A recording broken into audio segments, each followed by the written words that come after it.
Exit poll ഫലങ്ങളെയും കവച്ചുവെച്ച് ബീഹാറിൽ എൻഡിഎക്ക് ചരിത്ര വിജയം. നിതീഷ് കുമാർ വീണ്ടും അധികാരത്തിലേക്ക്. കോൺഗ്രസിന് 10 സീറ്റിൽ താഴെ മാത്രമേ നേടാൻ കഴിഞ്ഞുള്ളൂ. 2020-നേക്കാൾ മികച്ച മുന്നേറ്റമാണ് ഇത്തവണ ജെഡിയു നടത്തിയത്. അതോടെ എൻഡിഎ സഖ്യത്തിന്റെ പ്രകടനത്തിൽ നിലം പരിശായിരിക്കുകയാണ് ഇന്ത്യ സഖ്യം.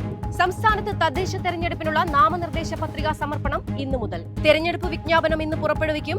ഈ മാസം 21 നാമനിർദ്ദേശ പത്രിക നൽകാനുള്ള അവസാന തീയതി.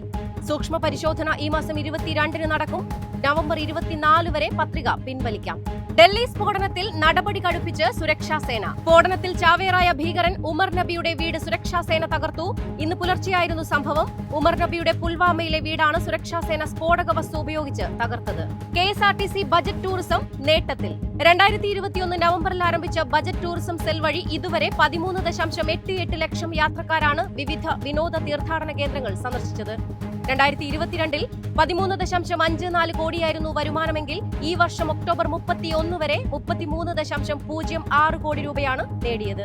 സംസ്ഥാനത്ത് സ്വർണ്ണവിലയിൽ ഇടിവ്. 1 ഗ്രാം സ്വർണത്തിന് 70 രൂപയും 1 പവന് 560 രൂപയുമാണ് കുറഞ്ഞത്. ഇതോടെ 1 ഗ്രാം സ്വർണത്തിന് 11,720 രൂപയും പവന് 93,760 രൂപയുമായി.